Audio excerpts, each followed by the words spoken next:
EAGLES, Eagles.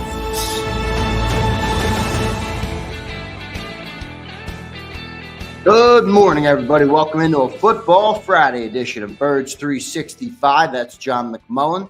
I'm your host, Zander Krause. We're getting ready for Week 3 now. The Philadelphia Eagles taking on the New Orleans Saints. Week 3 started last night, Johnny Mac, with the Jets on the TV. Jets versus Patriots. Aaron Rodgers looking like himself again a little bit. How about that? How about that? League should be scared. Yeah, man. He looked good last night. How you doing on this Friday morning, J-Mac?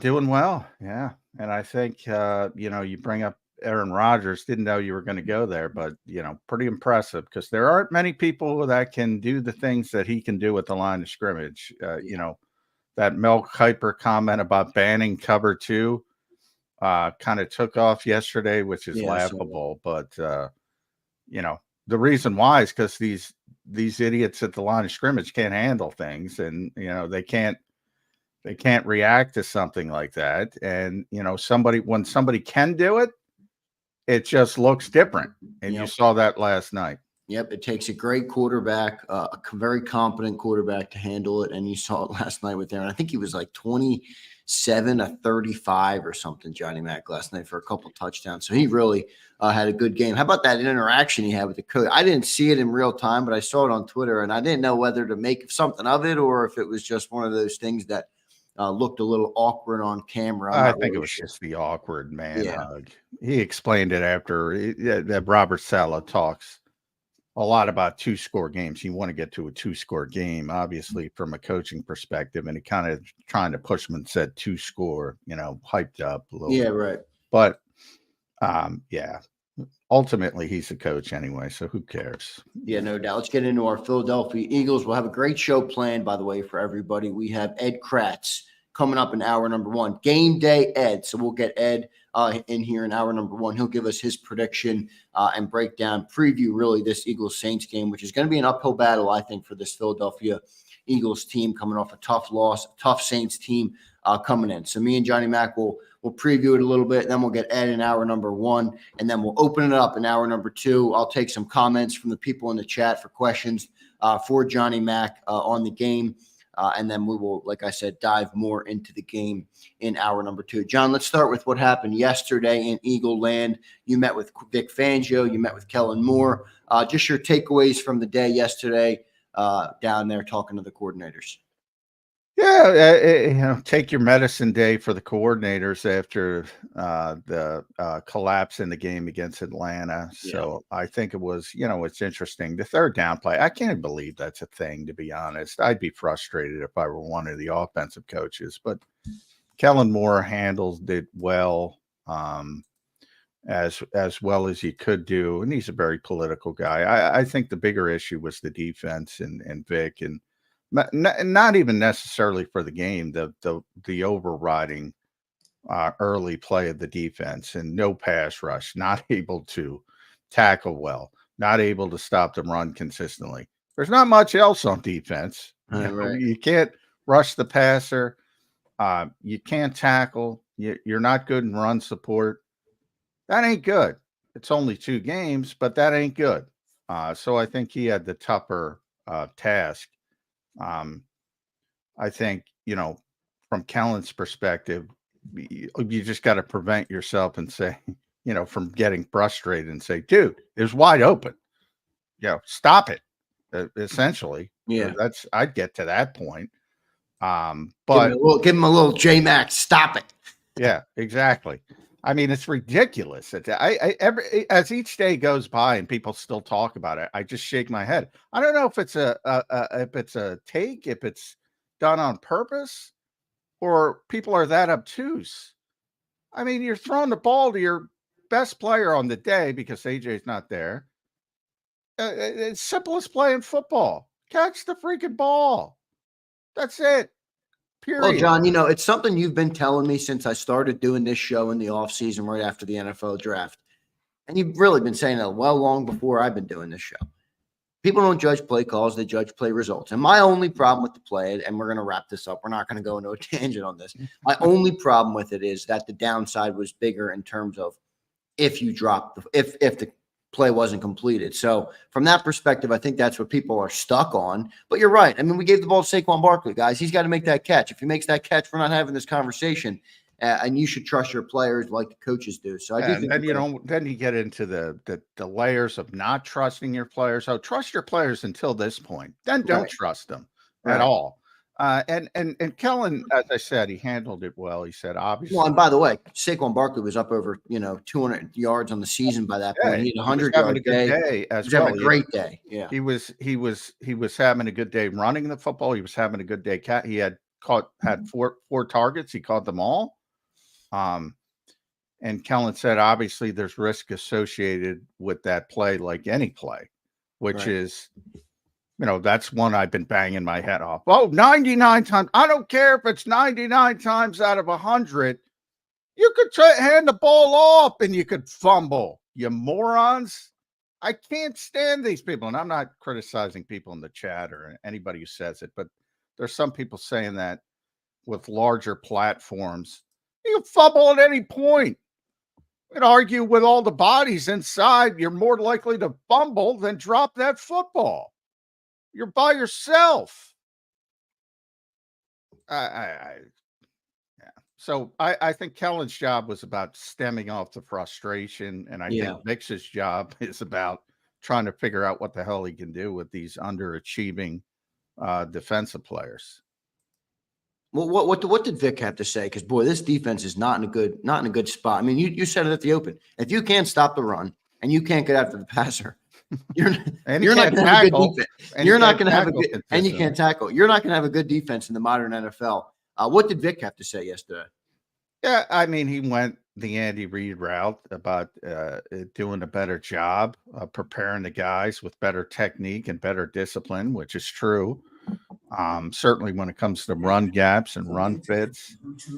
I don't think there's any doubt about that. It's got to get better. So some of that is true, but that's not what people want to hear. And he was very honest when he talked about the lack of success on first and second down, turning you can't get into known pass, so the pass rush isn't going to be there. So, as he phrased it is, until we do a better job of playing the run, they aren't coming. Because you're not getting a known pass. Right. So when you talk about sacks and pressures, and when are they coming? They're not. Yeah. Unless you do a better job. 6.7 yards per carry right now that defense is giving up. Yeah, it's not good. And how much, by the way, we talked about a little bit of the third down defense yesterday and how they're third in the NFL in third down, and they were third and fifth in red zone. So how much is that skewed because the defense is giving up so many in the run? They're not getting in any third down situation, or not as many third down situations. Well, the percentage is. What are they on first down? Are they last in the league in first down? No, they're not good, but the percentage isn't skewed, but the sample size might be skewed. Yeah, okay. You're only grading third downs, and that's why that stat. Every stat in football needs about 1 million lines of context because when you talk about third down percentage, well, 3rd and 12 is graded the same as 3rd and 1.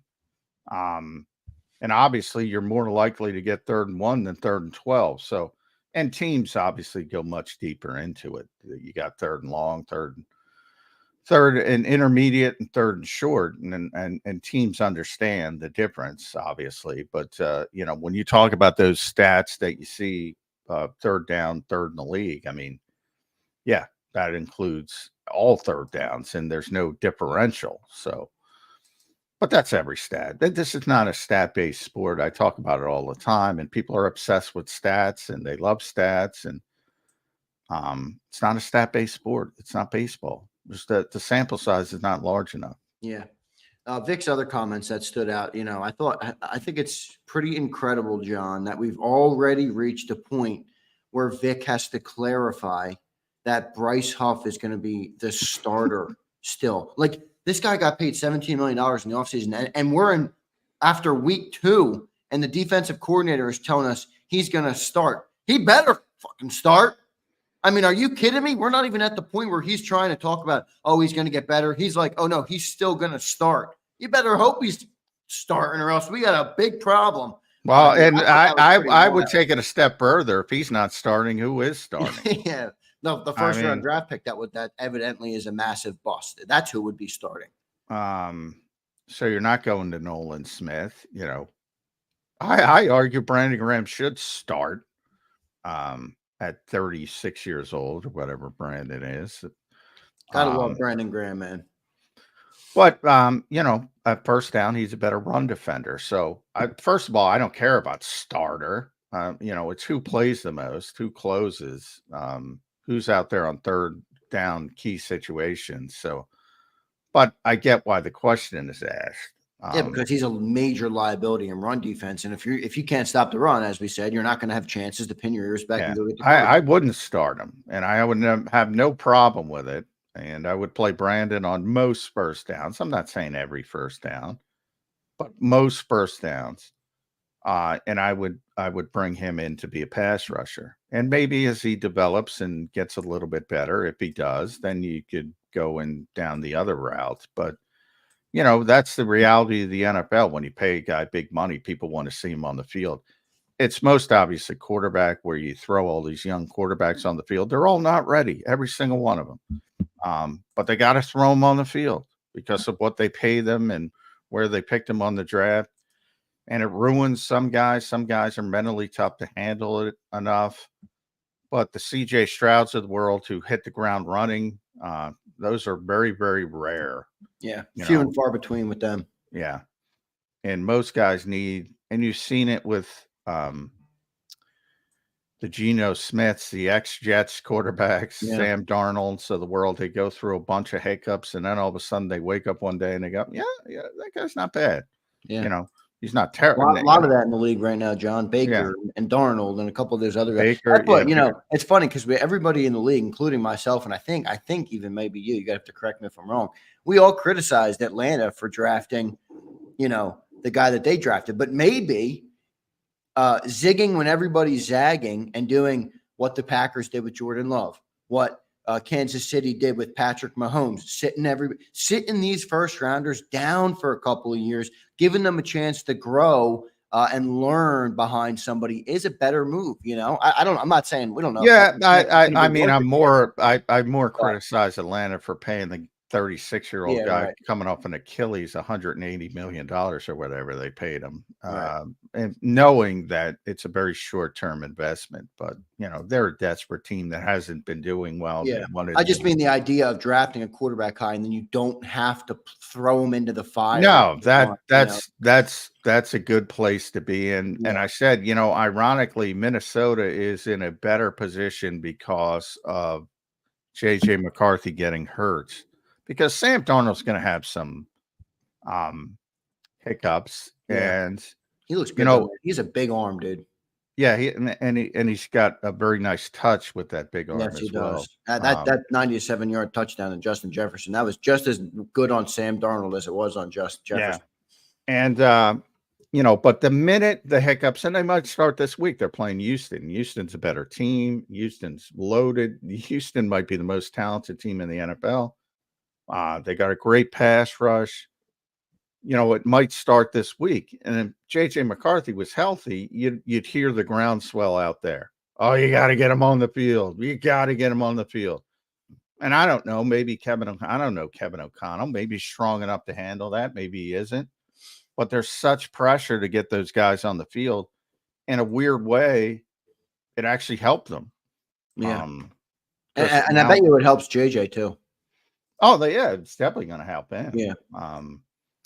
And now they're forced to go with Sam Darnold, who they should go with anyway. But that's the nature of the NFL. And you saw it last night with Jacoby Brissett getting killed, and Drake May's got to come in a little bit. Now they're already. Yeah, I already saw some questions to Gerard Mayo about. Are you going to start Drake May? It started, it's already bang. Got a bad game. You got to get Drake May on the field. Yeah, right. And they don't have an offensive line. They don't have skill position play. They're not ready for Drake May to play, even if he could play, and he can't play. but he's going to be out there. So it's a double whammy. He can't play, and they're not ready for him to play. Let's get back real quick to the Eagles. We talked about that pass rush. We talked about Bryce Huff and what Vic had to say yesterday. A lot of fans calling for, maybe Jalx Hunt to get some opportunity out there. You think that's way too early for them to even consider that, or is that rotation potentially coming down the pike? And we do have a super chat here that I'll bring up about the same point. Vulnerable Vitality. Appreciate you, brother, for supporting the show this morning. He says, you haven't seen the Jalx Hunt to start, fans? LOL, insanity. Also breaking, Embiid got a new contract. I'll check out the Embiid contract. But look, there are a lot of fans who are calling for Jalx because they're like, it can't be worse than it is right now. Boy, Bryce Huff's getting pushed around in the running game. And if you saw Bryce Huff in person, that dude is jacked. He's a husky dude, yeah. Jalx Hunt is not ready to play from a physical standpoint. He's probably one of those guys that needs to get in an NFL, which he is, in an NFL weight program, get 10, 15 pounds heavier, more importantly, add strength and weight. Yeah, I don't know if you see some of these left tackles, Trent Williams, San Francisco is not on the Eagles' schedule. The Penei Sewells of the world, the Christian Darasols of the world. You do not want to see Jalx Hunt against those types of players. Now, can you throw them on there situationally as a athletic speed rusher? Sure. Right. But you don't want to see that guy right now for a heavy load of snaps, because NFL tackles will take advantage of that. Yeah. Especially the really good ones. Yeah. Pump the brakes, everybody, on Jalx Hunt. But I understand why they're calling for it, because, look,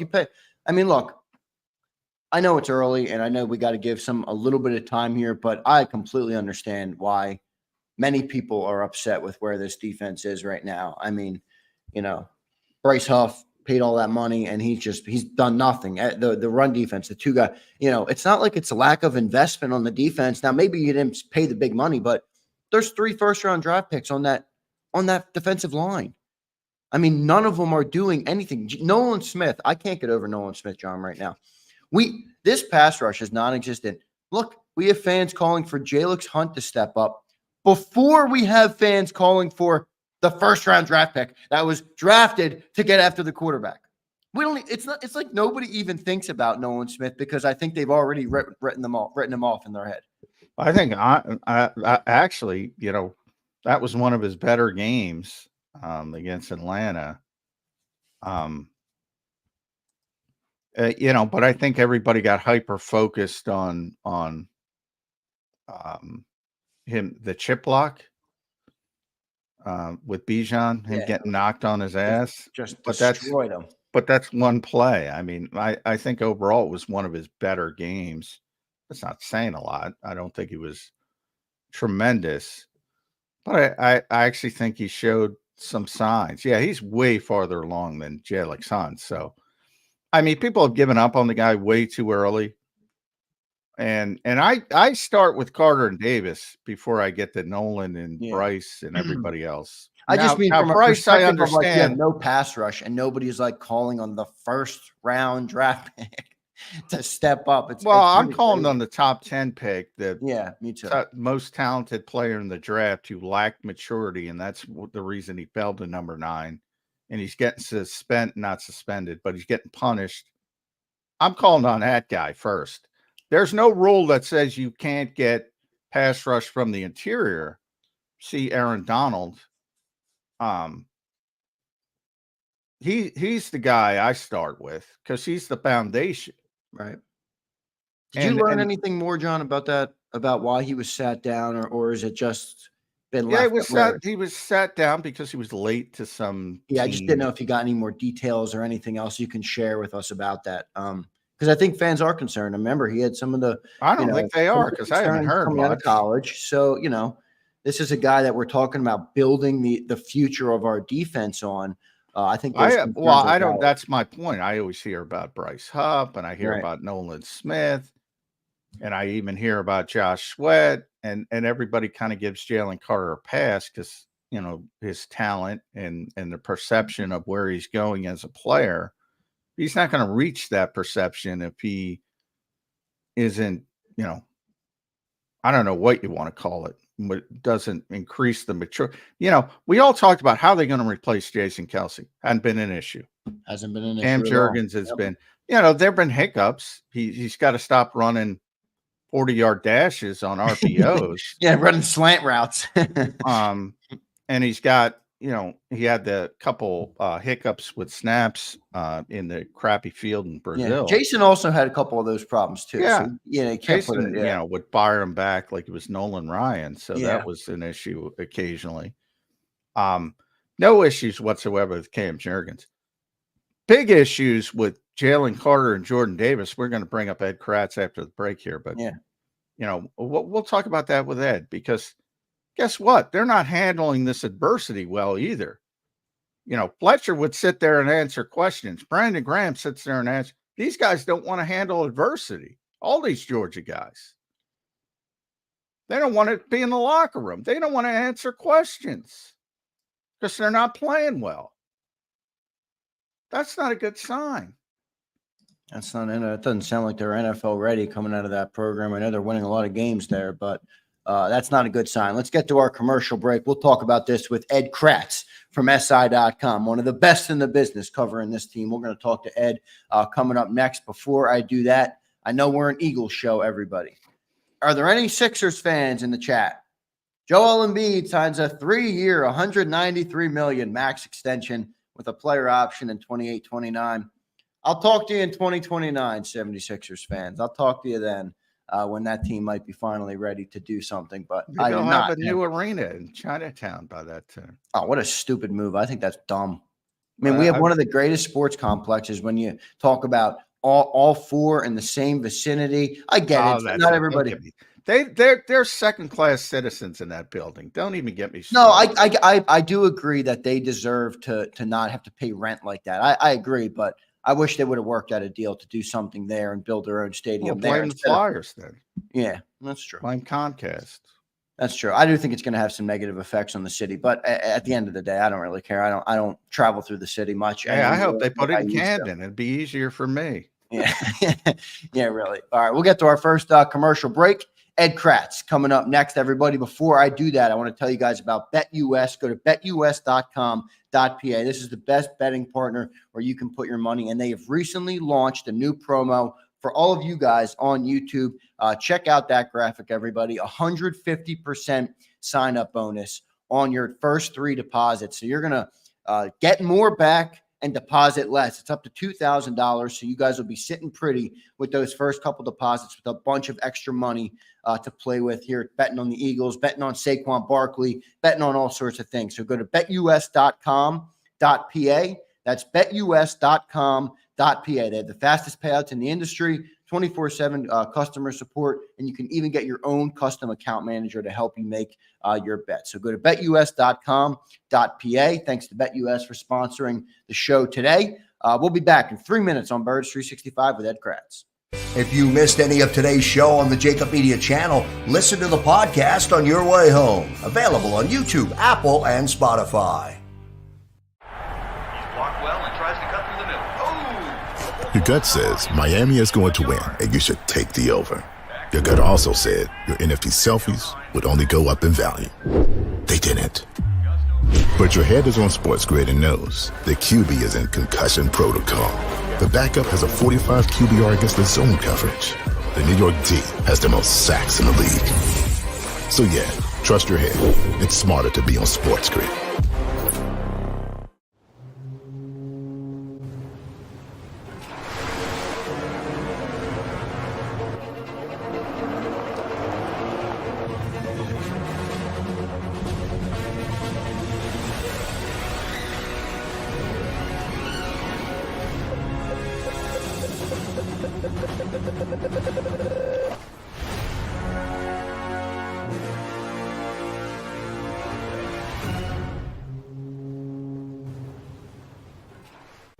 score and save in southeastern PA and Delaware with Colony Pools this football season, and let the experts close your pool with a custom Merlin safety cover in green for the birds. And if you join our Winter Watch team, we'll give you another 20% off, and Colony Pools will handle it all. Keep your tiles on your pool, not in your pool. Fly with Colony right now, birds fans. Visit flywithcolony.com.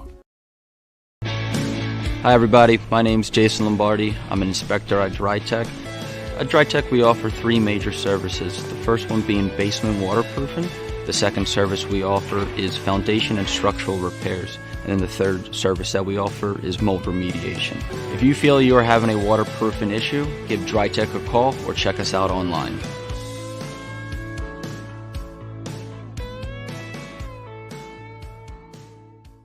Heading down the shore, have a ball once more. Here, imaginations run wild and time stands still. Because here, you can find the best of the Jersey Shore, all on one 5-mile island. So leave the old you behind and get lost in the woods. Wild, wild, wildwood day. Plan your stay in the Wildwoods today.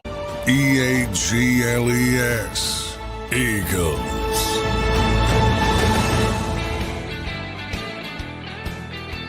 Welcome back in, everybody, to a Football Friday edition of Birds 365. Joined now by Ed Kracz from SI.com. Ed, welcome to the show, man. How you doing on this Football Friday? Hey, happy Football Friday, fellas. What's up, bud? Yeah, we got another day at the NovaCare complex coming up. Excuse me. Losing my voice like Jalen Hurts, but you kind of heard me before the break. I'm starting to worry about these Georgia guys, Ed Kracz. Can't blame you. Can't blame you. Dining and dashing, not only on the field, but they don't want to account for their play on the field by talking about it off the field. You see that? What's that about? Yeah, I thought you made a good point. I was listening a little earlier, and Fletcher Cox was out there talking. You see him in the locker room. I haven't seen Jordan Davis in the locker room since the season started, to be honest. I don't know where he's been. Everybody talked about, not everybody, but his teammates on the defensive line said that he's kind of the leader. This is his 3rd year. And if you're going to be a leader, you have to be front and center. You have to come out and you have to be seen. You have to be present. Doesn't mean you have to talk to the media every single day. But it'd be nice to at least see you walking through the locker room. I don't think we've seen Davis at all. Maybe I missed him, John. I don't know if you've seen him. No, I haven't seen him. He's hard to miss now. Didn't see him after the game in the locker room on Monday. He wasn't there. But a lot of guys weren't. Dallas Goedert, as soon as that locker room door opened Monday night for the reporters to go in, Dallas Goedert was already walking out. He was, walking past reporters as they were on their way in. He was dressed, showered, and out the door. But it's not even so much the locker room presence and the out front stuff. It's the production. I mean, these guys haven't done anything. I mean, Jalen Carter's got four tackles, and he's played 75% of the snaps in both games. So, when's he going to show up? The Eagles are getting gashed in the run game, and that's supposed to be where Jordan Davis, that's his strength, is stopping the run, and they're getting killed on the ground. So, he's not getting his job done either. And of course, Nolan Smith, I mean, who knows, 17 snaps against the Falcons. The Eagles talked in the offseason about wanting to get him more involved, and 17 snaps isn't getting him more involved. It's fewer than he took against the Packers. And he doesn't do anything when he's out there. You don't see him making any plays. You don't see him putting any pressure on the quarterback, and that's supposed to be his job. So Bijan Robinson saw him, Ed. What's that? I said Bijan Robinson saw him out there. Yeah, he did. That big chip block put Nolan on his ass. But, not a good look. I mean, if you're Vic Mangio, I mean, Vic was talking yesterday, all the coordinators were, they can't stop the run. They can't rush the passer. They can't tackle. And he went the Andy Reid route that he's got to do a better job. I get it, but I think it's the players. Yeah, I agree. And, he was asked about the youth of the defense, if that was a reason. He didn't think so. But then he said at the end of the answer that, yeah, maybe it is. I mean, they are a young defense. It's not an excuse. I mean, you can still be better than what we've shown so far as a young player. But yeah, Fangio made a good point when he said, listen, we're not getting the pass rush opportunities because we're not stopping the run. They're playing ahead of the sticks. So that gives an offense the ability to keep the Eagles defense off balance. They're using play action against them because they don't know if they're going to run or pass because they're running the ball so well. And that's what the Saints are going to do. So good luck stopping them down there in New Orleans this week. Yeah. I'll tell you what, we've been on a 3-year run here probably of everybody in the city, fans, media, everybody anointing Howie as the best GM in football. And I think it's rightfully so. But if these Georgia boys don't play, there's a lot of this defense's draft picks and high draft picks. If they can't step up eventually, I think it's too early this year to write them all off. But I think Howie's going to have a problem on his hands in terms of everybody starting to put him back in the bullseye because Jordan Davis, Jalen Carter, Nolan Smith, even Bryce Huff now, add him to the mix. Nakobe Dean. None of them look good right now. None of them look like they're going to be viable players to build a good defense. I think Jalen Carter will turn it around. I think he's got the talent, but I do think it's going to be something Howie's going to have to get ready for if these guys don't step up here soon. Yeah, Nakobe Dean was a 3rd-round pick. It really slipped, and at that point in the draft, it was a no-brainer to kind of pick him in the 3rd round, and number 80 something overall. That made sense based on what the scouting report said about him coming into the draft. But again, Carter, he had the issue, the hiccup, as Fangio referred to it last week, by not showing up for a team meeting, or he was late for a team meeting, I should say. And, he didn't play the first series as his punishment. But yeah. Ironically, that's very college-like. I get a very college-y-like feel with the Georgia guys. Yeah, and they're young guys. Davis, I think, is 25 or maybe 24, but these are young guys, and Fletcher Cox was very important in that locker room and keeping them kind of in line and checking in on them every single day to make sure they were doing the right things. And he's not a babysitter this year. He's not going to check on them every single day. They have to take accountability for what they're doing. Yeah. And it'd be nice to see them play better. That's for sure. And, Zander, you're right with Howie. If he can't draft defense, it seems. He struggles to find good defensive players. He found Josh Sweat in the 4th round back in 2018, and Sweat was a player for a number of years. And, where's he been? He's another guy you don't see. He had 5 hurries. He got 5 hurries. He's the only one I think that's actually showed something. It hasn't been much. There's not much to show for it on the stat sheet, but I do think at least he's shown something this year versus Bryce Huff. You put the tape on Bryce Huff. It's not pretty, Ed. Jimmy Kempsky wrote he was unplayable. I think that was a stretch for 2 weeks. But look, that's what the tape shows right now. It's not good on the rest of that defense. And as John points out, Jalen Carter included, and he's the one that's probably the most important when you talk about a guy we're building this defense on. And the weird part about Jalen Carter to me is he obviously has the talent. It's not a talent issue with Jalen Carter. What is it that's going to get him to rise up and play to his potential? If he's having these immaturity issues, if he's acting like a college guy, what's it going to take if it's not an old school coordinator like Vic Fangio? It didn't work last year with this. What's it going to take for him to ultimately play up to his potential? I don't know.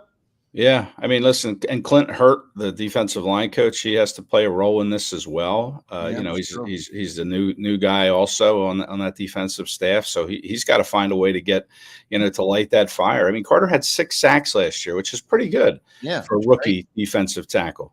I don't know if he hits that number. The way he's playing right now, who knows if he even gets 6 sacks. But again, it's Clint Hurt has to do his disaster, by the way. It would be a disaster. He was a guy that I thought might be able to get the double digits and lead this team in sacks. I don't think there's a double-digit sack player on this team. Maybe Brandon Graham leads him. Brandon Graham did have a sack. He would have been a defensive. Got wiped out, though, with a penalty. On a Nakobe Dean holding penalty. Yeah.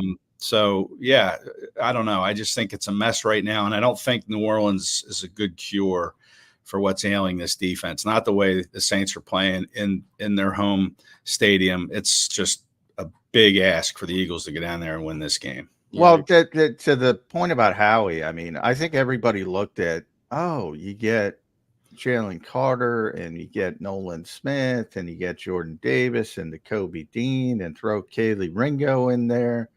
And you got all these Georgia guys, the Philadelphia Bulldogs, and they're all comfortable because they got friends. Maybe that's a bad thing. Maybe right, that's a bad thing. Well, they don't need to be Philadelphia Bulldogs. They need Right. to be Philadelphia Eagles and professionals. Yeah. Yeah. And Fletcher Cox is a true professional. Oh, absolutely. Yeah. He really was. And, he learned from guys, before him, like Trent Cole and some other players that were on the team then. And, he tried to pass those lessons down. But, I don't know if it's just because you have too many Georgia guys. I don't know if they're being coached properly. I just their motivation. I don't know. Have they played too much football? I mean, you come from a big school like that, you play a lot of football, or you didn't even play that many snaps in college because the That's defense true. was so damn good that they could rotate everybody out to the next guy, and you wouldn't have a drop off. Yeah, good point. It's I mean, listen, they had a lot of success going to the Alabama players. Devontae Smith and Landon Dickerson. A couple of years ago went 1-2 for the Eagles, and they're foundation pieces, no doubt. But they just haven't been able to unlock these Georgia guys. And listen, even in the draft, when you get Jalen Carter at 9, nobody disagreed that was a bad pick. I don't think. I mean, okay, you question his maturity. He had the red flag, but the talent level was there. Nolan Smith, a lot of people projected him as a top 10, top 15 pick. He fell to number 30. Again, probably a no-brainer for the Eagles to take him based on that.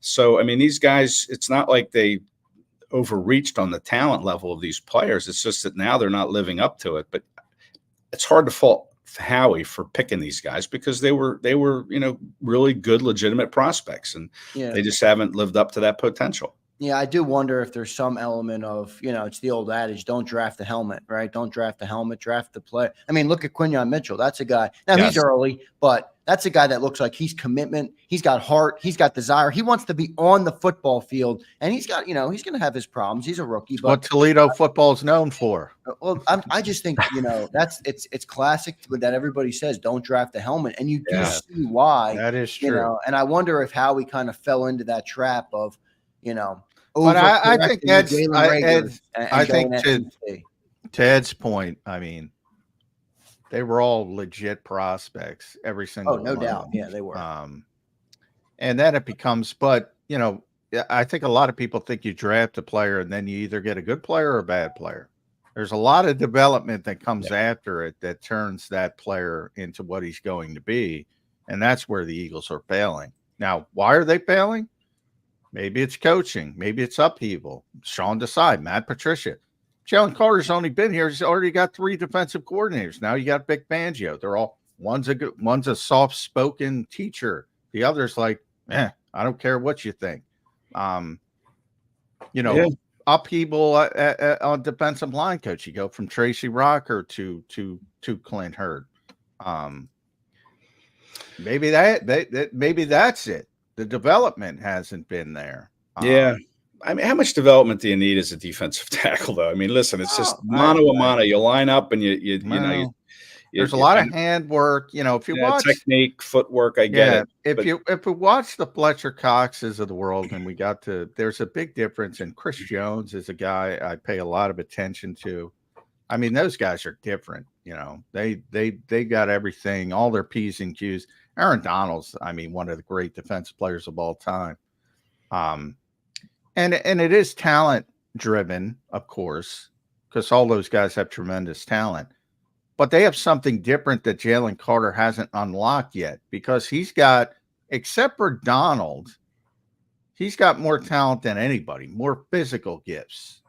And you might even argue, because he's a lot bigger than Aaron Donald, you add the power to strength and with the speed, you might even argue from a trait standpoint he's more well-rounded, but something's missing. So what's missing? Is it work ethic? Is it maturity? Is it technique? Is it fundamentals? Motivation. Something's missing that doesn't involve talent. Yeah, motivation maybe. Yeah, it's something on the inside. Yeah, something inside him, I think. That. And listen, it's only two games in.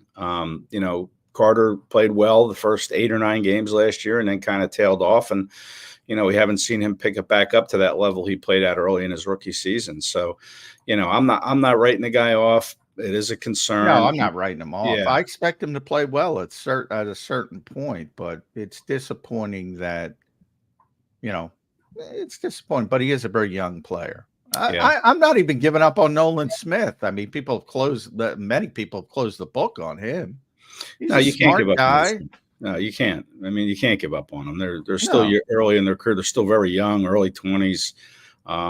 You just have to be patient with them and go through these growing pains and hope it clicks at some point. I don't know. You mentioned Chris Jones. They line him up all over the place in Kansas City, right? Doesn't he come from the outside? They did with Aaron Donald. I mean, I'm not comparing Jalen Carter to Aaron Donald, but maybe they should move Jalen Carter around a little more. I think they should. I think, we saw some of it in training camp. I would. I mean, the guy's quick. He's got a good first step. You put him out there one-on-one against the tackle, maybe he can beat somebody out there. And, that allows you to get another D tackle on the field. I like the way Thomas Booker played against the Falcons. He only got 9 snaps, but he made 3 tackles. It seemed like he hustled on every snap that he was out there. Even Moro Ojomo, maybe you increase his snaps if you put Carter on the outside occasionally. It's something I would try if I was Vic Fangio, and we saw him do it in training camp. I don't know why the hesitation to put him out there for maybe 5 snaps and see what he can do. Yeah, I'd look at the defense and I go, well, they don't stop the run. They can't rush the passer. They can't tackle. Where do you start?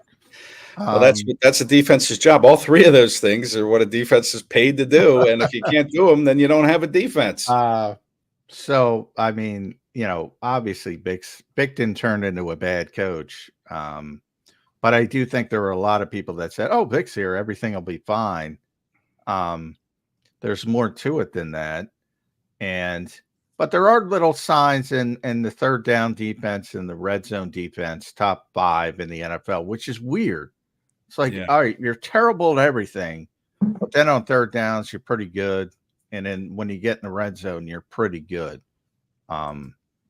compared to the rest of the league. So maybe that's where the optimism should come from as guys get to learn this scheme is his way of doing it a little bit better. Yeah, something to build on for sure. Something that, gives a little glimmer of hope, and then you start working on the other things. And, I thought that this would be a work in progress coming in, this defense. I thought it would take some time.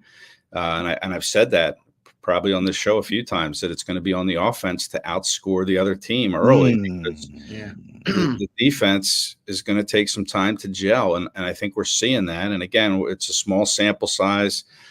I mean, if New Orleans is going to be tough, I'm telling you, to go into that environment. Oh yeah, Alvin Kamara's licking his chops right now, Ed. Yeah, Derek Carr, that whole unit on the offensive side of the football is licking its chops, and you're playing in a hostile environment. I've been in the Superdome before. Very really difficult place to play. It is loud. You really, there's probably going to be some false starts, some pre-snap stuff because it's hard to hear in there. And this is a team that the city's fired up about. They're 2-0. So they're going to turn out. Averaging 45 points a game. Yeah. It's just not a good place for the Eagles to get better. But again, like I said, the defense to me was always going to be a work in progress. And you hope by the end of October, they were all on the same page. They were clicking, playing better.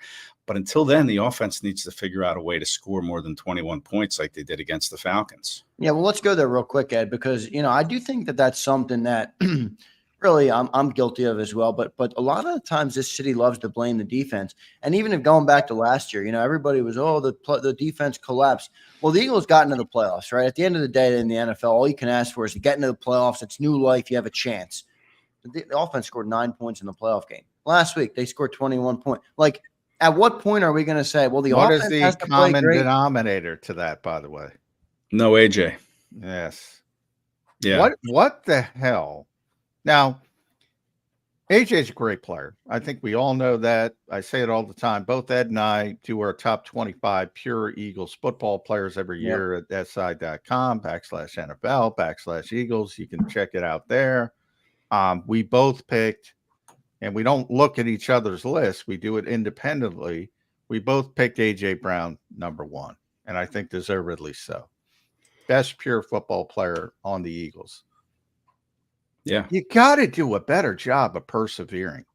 I saw the Kansas City Chiefs lose Tyreek Hill and win Super Bowls. They went about it a different way. They won Super Bowls. Last year, the Vikings lost Justin Jefferson for a stretch, and all of a sudden here comes Jordan Addison, and they persevere. You can't replace players like that, but they persevere. This team falls apart offensively when A.J. Brown's not on the field. Why? They got to do a better job than that, Ed Kracz. Yeah, absolutely. And maybe that stems from Nick's philosophy is, hey, this offense runs through Smith and Brown and Goddard and now Barkley. I mean, I think you need to be a little more diverse. Like, they don't, when AJ's out there, okay, I get it. You go to him a lot, but I think you still need to get other pieces involved, like a Britton Covey, throw him the ball twice a game, or Saquon Barkley. He got 6 touches. He was 6 for 6, Britton Covey, by the way. Yeah, for like 20 yards. But I mean, I'm talking about when Brown's healthy, is you need to kind of develop other parts of this offense than just Brown and Smith. And even Goddard has taken a back seat. Well, you mentioned, I think he's getting pissed. Well, I asked him, I mentioned at the start of the show how he was the first one out of the locker room. And I asked him, I said, listen, you always say that you're happy with whatever touches you get as long as the team is winning. Now you lost and you only had 4 targets and 3 catches and you were the first one out of the locker room. Were you frustrated? And he said, no, he was in a hurry because he wanted to watch the game tape. He was in a hurry to go watch the tape after the game. So, I don't listen. I'm sure that's what Dallas Goedert went and did. Yeah. By the way, that's the kind of I was there when Ed asked that question, and that's a good, tough question. That the kind of thing that, Jordan Davis and Jalen Carter don't want to answer right now. That's the kind of stuff I'm talking about. Yeah. And Goddard will sit Dallas there. Sat there and did it and is a leader and is a pro. And yeah, he fended it off. Probably wasn't honest, but that's part of the gig, man. Yeah. It's part of being a professional. And Dallas is a guy that's been here for 6 years. So he knows us. I know Dallas. I felt comfortable asking him the question in that scenario. And, we don't know Carter and Davis because they rarely talk to us. But, we'll still ask the hard questions. And then, hope you don't get hit. But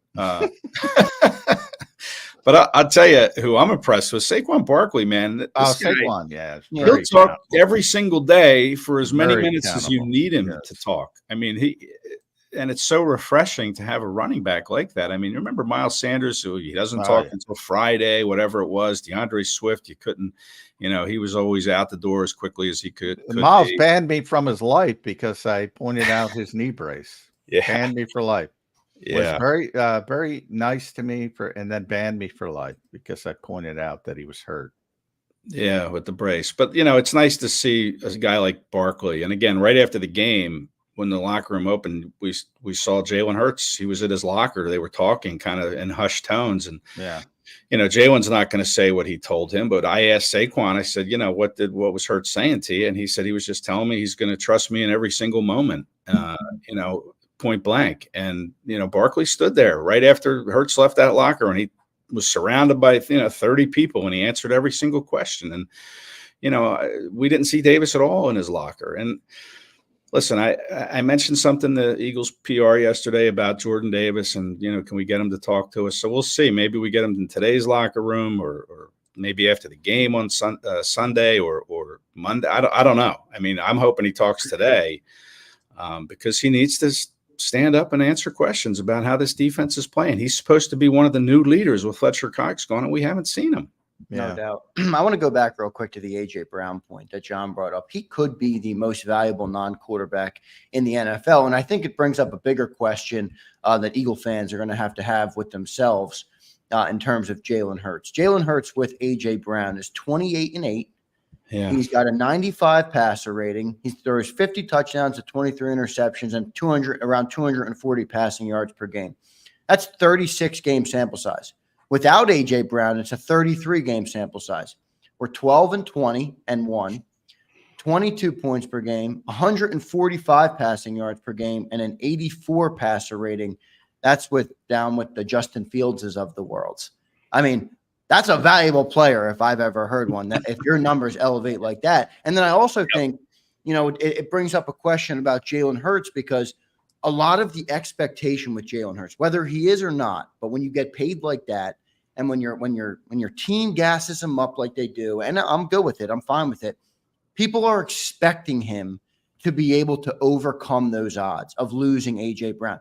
He's showing that he needs everything around him to be perfect in order for him to play like an elite quarterback. And that's where, we criticize Brock Purdy. Oh, Brock Purdy has everybody around him. Well, so does Jalen Hurts. You lose one star receiver, and it's not like he's left with bottom barrel guys. Devontae Smith, Dallas Goedert. They traded the third rounder for Jahan Dotson, Saquon Barkley. Everything is still there for him. And he hasn't been able to rise the team above losing AJ Brown really in any instance. By the way, you're going to learn a lot about Brock Purdy, because there's no Christian McCaffrey now, no Deebo Samuel.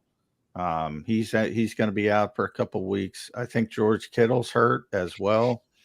Well, I hope everybody holds the same energy for Jalen Hurts. That's my point. I mean, watch, Brock Purdy will look like trash without Deebo and Christian, and everyone will say, "I told you Brock Purdy sucked." But if Jalen Hurts stinks without AJ Brown, everyone's just going to give an excuse or something. Well, I don't think he stunk against, it's individual. Obviously, those numbers you cited include when he was first the starter with Doug Peterson. Yeah, right. They go back the whole way. That's a throwaway. Early in his first season as a starter, he was a growing player. Then they took off, with AJ Brown. No, they took off and made the playoffs before AJ. To be fair, I think they were 9-7 that year, right? Yeah, but they started 2-5, so they took off and finished that season very strongly. But they weren't the same offensively. They're not. I just said it. They're not. They're a completely different team. Like, we go to this game. I know Ed's got to get on the commute, his 6-hour commute to the Novacare complex. Ed Kracz on the X platform, si.com/NFL/Eagles.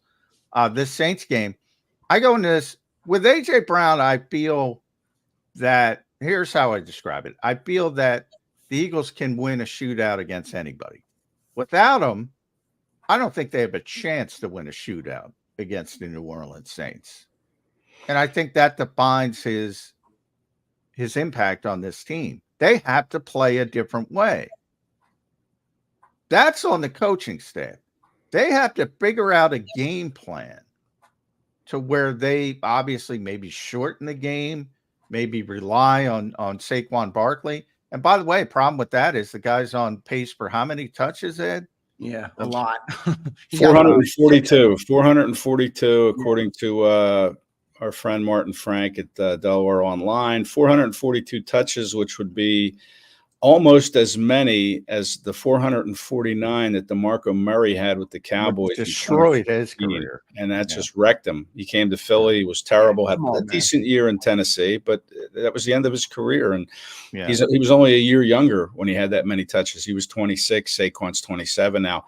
I would wager that Saquon Barkley's physical fitness regimen is a lot better than DeMarco Murray. And that's no slight on Murray. I mean, Barkley's a fitness regimen is second to none. Yeah. But you have to monitor it. But that said, this is how they have to win the game, I think, against the Saints, is they do have to shorten the game, John, like you said, is they have to control the football for 35 minutes, if not more, to keep that Saints offense off the field. And how do you do that? You do it with the run game, you do it with the short passing game, and then hopefully you can hit an explosive somewhere along the line. And that's what you're missing with AJ Brown being out, is the Eagles only had one play over 20 yards against the Falcons, and that was a 23-yard scramble run by Hurts, who spiked the ball after and got the 5-yard penalty after that run. But the point is they only had the one play over 20-plus yards, and that's what you're missing with A.J. Brown. You're not getting the offenses wide open and spread out as you normally would with him in there. You're not paying that much respect to Britton Covey, no offense to Covey, or Jahan Dotson, who, I understand, he wasn't here all training camp, so you're kind of building him up, working slowly with him to get him more involved. But you're not showing the respect for those types of players when A.J.'s not out there. So, speaking of, by the way, on Britton Covey, who only had 6 catches on 6 targets, I think, for 23 yards. But he would have had 8 if Cam Jurgens wasn't doing sprints on the RPOs. He would have been 8 for 8, and it would have been for about 40 yards. Not great. But I was told by 2 different players in the locker room yesterday that Britton Covey in-house was the top-graded offensive player on the Eagles. Britton Covey. Okay, well, Deserves a bigger role. Deserves a bigger role. Yeah, but I think it has to be in conjunction with A.J. Brown. Oh, no, you can't forget about Britton Covey. I mean when AJ gets back. I still think he should be involved. Yeah, more than a certain someone that Howie gave up a 3rd-round pick for. I agree 100%. And that's the Sirianni philosophy is, hey, we're running the offense through Smith and Brown, and I think you need more than that. I mean, I think you need to be more diverse. And the quarterback trusts him, I would say. The quarterback trusts him. Oh, for sure. Jalen likes Britton Covey. He likes, how he practices, and I think you need to keep carving a role even when A.J. Brown comes back. But we'll see. I just think this game, unless you can control the ball 35-plus minutes, I don't think you're going to win. Hey, let's get your prediction on the way out the door. You've tipped your hand a little bit on where you're going, but just your final predictions on this football Friday for what the Eagles will do Sunday in New Orleans. Yeah, listen, I just think it's a tough environment. The way both teams are playing doesn't give me a lot of hope that they're going to go in and find a way to win this game. But that would be just so like the NFL and the Eagles for them to go in there and stun the Saints. Maybe they come in, smelling themselves a little bit, New Orleans. And the Eagles. Derek Carr's inconsistent. He's very inconsistent. You know what? He reminds me of this starting pitcher with the great stuff. But if he doesn't have his A stuff, he's not going to fight through it. He's not going to grind through it. It's a good point. And I think Fangio is really going to have to do, like he said 8 times yesterday, a better job, because Carr likes to get out on the outside the pocket on these boots and designed boots and throw the ball off of that. But if you can put some speed out there, maybe with Carter to kind of run him down when he does get outside. But Fangio is really going to have to think on his feet in this one, and he's going to have to make some good in-game adjustments after he sees what the Saints are doing. But again, I don't have a lot of confidence that the Eagles are going to find a way to win this game. So I don't know. I hate to say it and disappoint everybody out there, but I think the Saints win something like 38-21. Oh, blowout! It's just. No, I'm with you. I was going to bring up, I think one of the issues with Nick Sirianni is there's a little bit of hubris. Maybe that changes with Kellen Moore.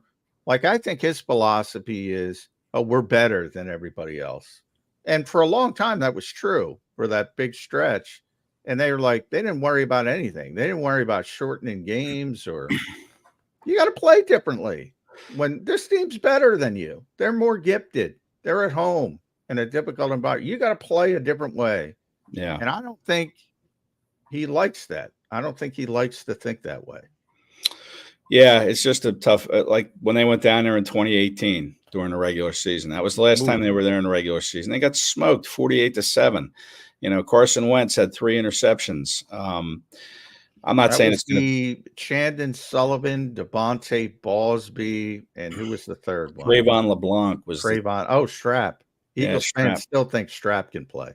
Yeah, but I'm not saying it's going to be like that. And then listen, to the Eagles' credit, Nick Foles took over that team after Wentz got hurt. They went down there in the playoffs and probably should have won if Alshon Jeffrey can catch the pass down inside the 30-yard line with about 2 minutes to go, instead of having it go through his hands right into Marshawn Lattimore's hands for a game-ending interception. The Eagles might have won. They might have gone back to the NFC title game.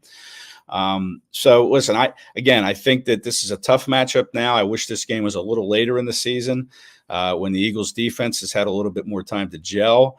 And the offense is clicking a little better under this first-year coordinator with Kellen Moore. But right now, the way it is, week 3, I just think it's too big of an ask for the Eagles to go down there and win this game. I'm not saying that at 1 and 2, everybody's and without A.J. Brown. A.J.'s not going to – I don't know if they're going to rule him out today, but he's not playing. We haven't even seen him in the locker room. But again, and at 1 and 2, the sky's going to be falling. It already is at 1 and 1. But I say this team requires some patience for the fan base. Okay, I think this is a team that's going to get better as the season goes along on both sides of the football. They better, Ed Kracz. Well, yeah, I mean, I'm telling you, I hope you're right. That's my belief. That's what I believe and I said that at the start of the year, that this team could get off to a slow start, and we're seeing it. The schedule's not easy. I mean, we never thought the Saints would be 2-0, but the schedule's tougher. You only play, your next home game is October 11th, and then you're not home again until November 3rd. So you got to go on the road into some tough places and find a way to win. And this team, the way it's young on defense, still learning on offense with Kellen Moore, it's tough. It's tough to do for this team. But I think as the season goes on, again, you're going to have to be patient. I know that's not the Eagles fans' strength, but you have to be patient, because I think they will get better as the season goes on. But this is a tough game for them. And you would think after last year that would be more important, because what did 10-1 get you? Nothing. You got to play. Yeah. You got to play better at the end of the year, right? At the beginning of the year. That's exactly right. So that's if you're 2-3, done 2 consecutive years. Hopefully you're 2-2 going into the bye. You find a way to win in Tampa next week, and again, not easy. But you hope you're 2-2 going into the bye, and then you see what you got coming out. Yeah. Only way to do that is if your best players start playing better football. Let's hope they do. Right. Ed, thanks for joining the show today, man. Great stuff as always from you. We'll read all your work at si.com/NFL/Eagles, and follow Ed on Twitter at KratzE, one of the best in the business. Ed, thanks for joining today, man. We'll talk thanks. to you again. All right. Thanks, Andrew. See you, John. See you, thanks, John. Ed. There's Ed Kracz joining us on Birds 365. Great stuff from Ed. I love talking to Ed. I think he does bring a great voice to a great opinion and a great thought process to the conversation. But yeah, John, I don't know, man. I think there's too many excuses being made for this team right now. Look, I know it's 1-1. I know you're early in the year, but I think the reason that everybody is sounding the alarm, and I know it is a product of Philly. This is Philly. I grew up here. I know what it's like. I don't think people see the answer. Right. I don't think people see how you're going to stop the run. How are you going to get after the quarterback when your guys look the way they do? And the only answer is the players play better. And I think right now that's a tough thing for people to grasp, that they're going to do that, because they just have looked so bad at the start of the year. Well, people got to stop thinking the coaches can change. I agree 100%. The players got to play better. That's right. That's no doubt. I mean, Vic Fangio, look, guys, he's not acting. He can't pull an act of God and just make the defense start working, and then the Jalen Hurts point, man, I think there's too many excuses for Jalen Hurts. I'm sorry. I really do. I think I like it that I'm not the hater of Jalen Hurts. I'm not being a hater. I'm not being a hater. I'm trying to have I'm not saying you are. Yeah, about where we are as a football team. And if you're elite quarterback that you've paid and have talked up, and everybody's expectation is that he's elite and can take this team to a Super Bowl, you have to be able to overcome a couple games without A.J. Brown. He's showing that I know he had a decent game on Monday night, but it was mostly with the legs. I mean, we know he can run. I know he could run. That's never been my question. He's one of the best athletes on planet Earth. I know he can run. I think people are looking for the next step, and, we're struggling to see that. And I think every other quarterback, in this league that's worth a damn is, when something goes wrong, they don't talk about the receivers. They don't talk about the offensive line. They don't talk about all these other. They talk about the quarterback. And well, that's John, even even you guys know, and it's not a knock on you guys, but AJ goes down. Okay, Saquon's got to step up. Dotson's got to step up. Goddard's got to step up. How about Jalen Hurts? Right? I mean, how about the quarterback overcomes? Well, from my perspective, I would say I hope that's implied. The quarterback is the most. It should be. I don't think it is, though, to the fans. Most important player on the field. Always. I would say, to me, I just talked about that list that Ed and I do, and I push for best pure football players, because a lot of people do most impactful. I'm like, to me, that's the boringest list in the world, because number one is always the same. And it doesn't matter if you have a great quarterback like Aaron Rodgers last night, or Patrick Mahomes, or anybody else you like, a mediocre quarterback, or the worst quarterback in the NFL. He's the most impactful player. He is the most impactful player, good, bad, or indifferent. No doubt. So that's baked into it. And I hope people that listen to this show at least understand that. That is baked into it always. And if Jalen Hurts, God forbid, can't play or gets injured, Kenny Pickett becomes the most impactful player on the Philadelphia Eagles. Yeah. That's how different the responsibility is on that particular position. But so I hope that's sort of defaulted and stipulated. And from that standpoint, then you start saying you have to play a different way. And how do you have to play? Well, you have to get obviously Saquon Barkley involved. You have to shorten the game, like as simple as the coin toss, which Shody and I spent far too much time on over the years. Yeah. Yes. But he was obsessed with it. But at times, yes, if you win the toss, you should take the football. If the other team is powerful offensively, you should take the football and try to shorten the game. That defines this week. If they win the coin toss, they should take the football. Will they? History says they won't. And there's a little bit of hubris to that. But you got to realize what you're walking into. And the Eagles don't like, since they've gone on this string of football, which really started after they began 2-5 in 2021. They've had this, and part of it's good. They've had this confidence and self-assuredness saying, well, it doesn't matter for us because we're better. They're walking into this game and there's no objective standpoint where you can say they're better. So you got to play a different way. John, can you handle this for me? Because I've already come down on Hurts in the last couple of minutes, and I don't want to continue to do it. Bearded Willie checks in. Bearded, I love you, brother, and I appreciate you being a member, but I'm about to have to, unfortunately, I'm going to have to share the truth with you. He says he needs to take a page out of Rodgers' book, spread the ball around. A couple other people in here. Aaron Rodgers, Jalen needs to watch Aaron. Jalen Hurts will never do what Aaron Rodgers did last night. There's not happening. Very few people that can.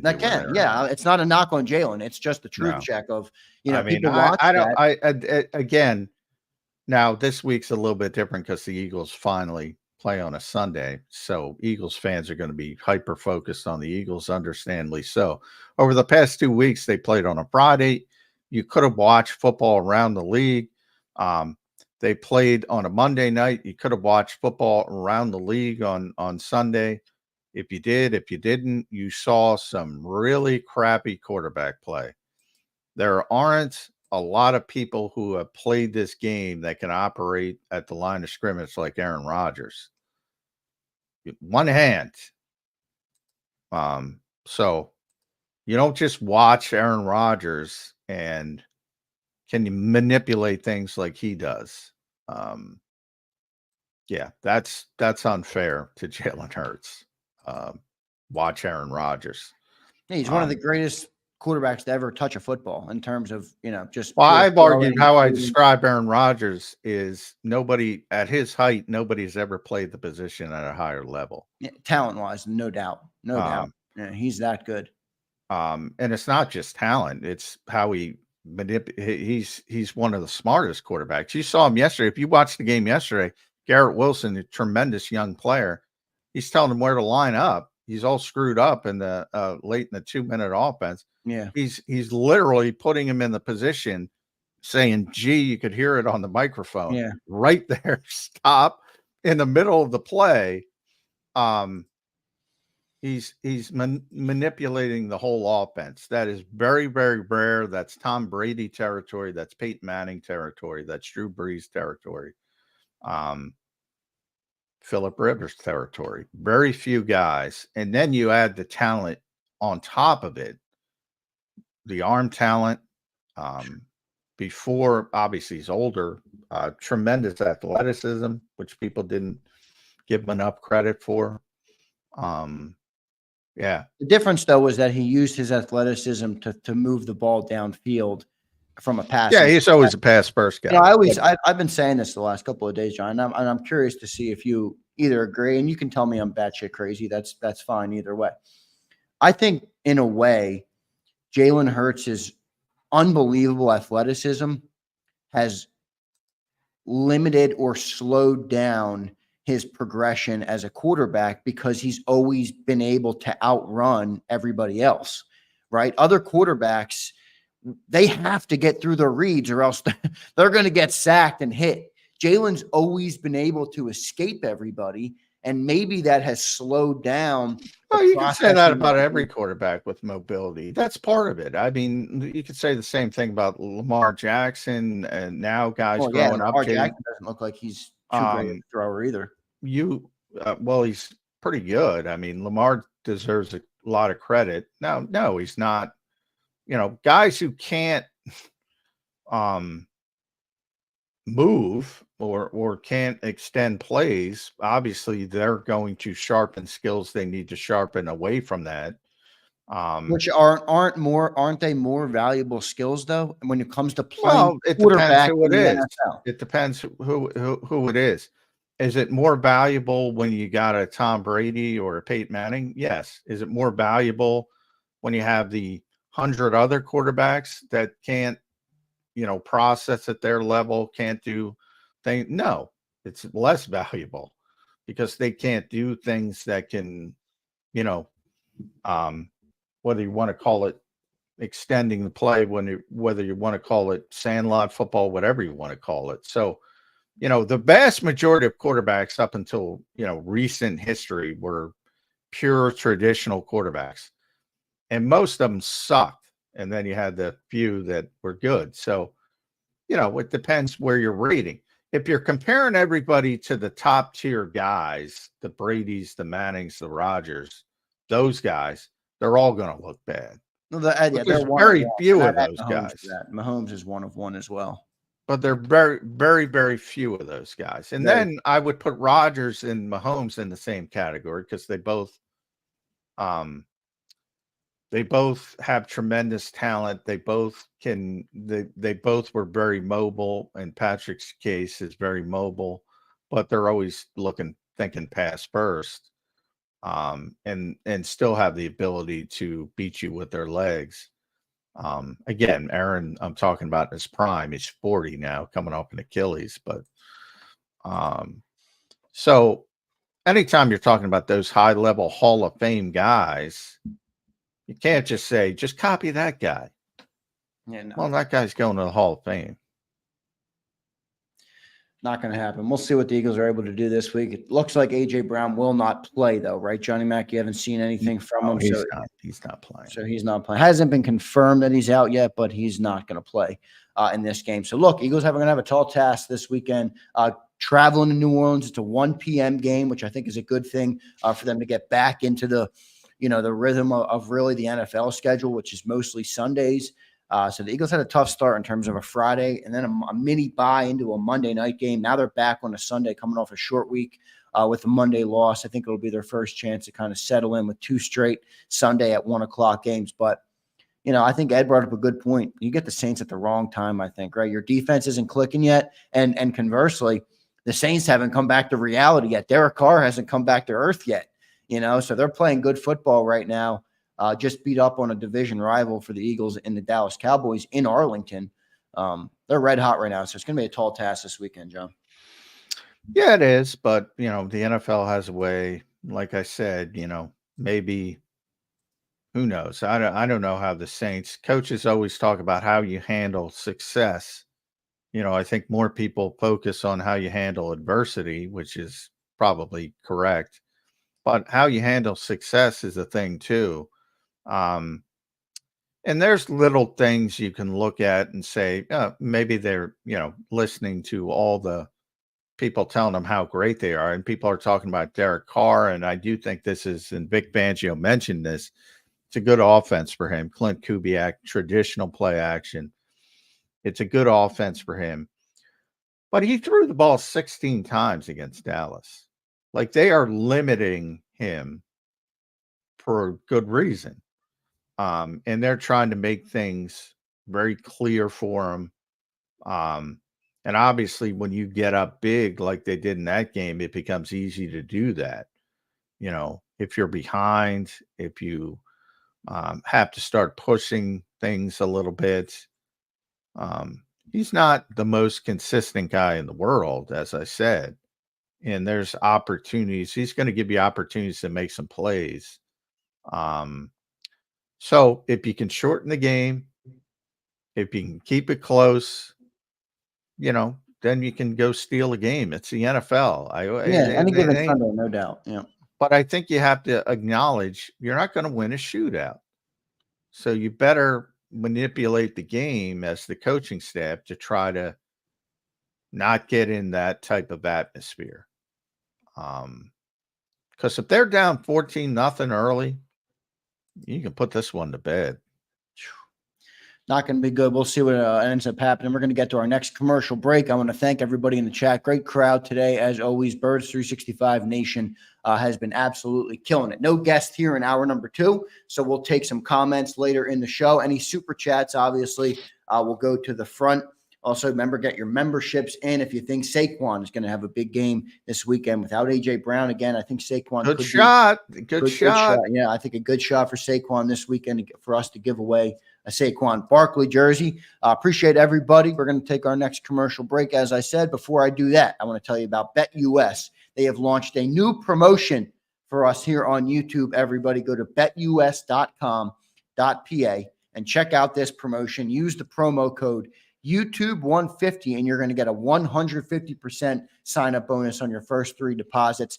So you can deposit less and bet with more. They're giving you basically free money to play with, to bet on this Eagles team, to bet on really the entire NFL or any sports you're a fan of.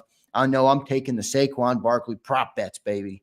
That's what my sights are set on here this weekend. So go to betus.com.pa, betus.com.pa, and use the code YouTube150. They have the fastest payouts in the industry. They have 24/7 customer support. And you can even get up to 10% back on your losses twice a year. So go to betus.com.pa. Thanks to BetUS for sponsoring the show today. We'll be back in 3 minutes with some preview of Eagles Saints.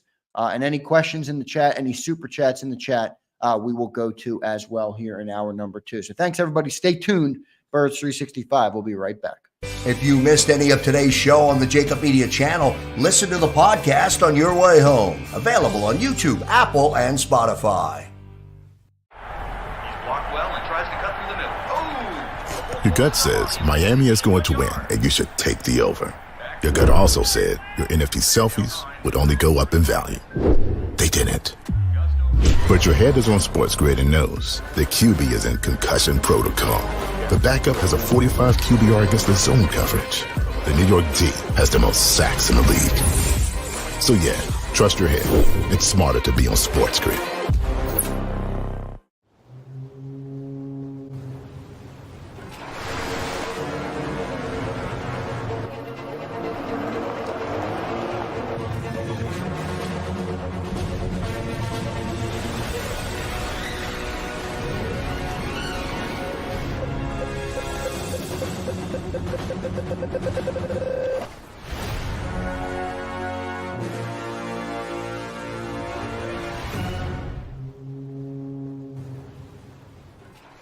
Score and save in southeastern PA and Delaware with Colony Pools this football season, and let the experts close your pool with a custom Merlin safety cover in green for the birds. And if you join our Winter Watch team, we'll give you another 20% off, and Colony Pools will handle it all. Keep your tiles on your pool, not in your pool. Fly with Colony right now, birds fans. Visit flywithcolony.com. Hi everybody, my name's Jason Lombardi. I'm an inspector at DryTech. At DryTech we offer 3 major services, the first one being basement waterproofing. The second service we offer is foundation and structural repairs. And then the third service that we offer is mold remediation. If you feel you are having a waterproofing issue, give DryTech a call or check us out online.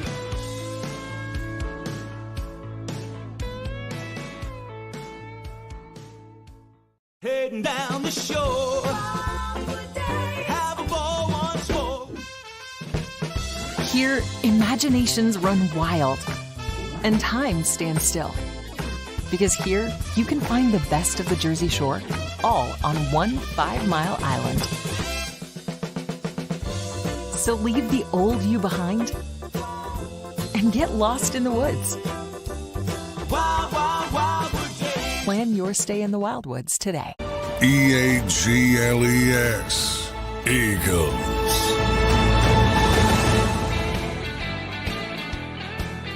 Welcome back in, everybody, to a Football Friday edition of Birds 365 today. That's John McMullen. I'm Zander Krause, your host, getting you guys ready for week 3 for the Philadelphia Eagles, traveling down to New Orleans. What's it called, John? The Caesar Superdome? That's what it's called down there, right? Caesar Superdome, yeah. Yeah, Caesar Superdome. And tough place to play.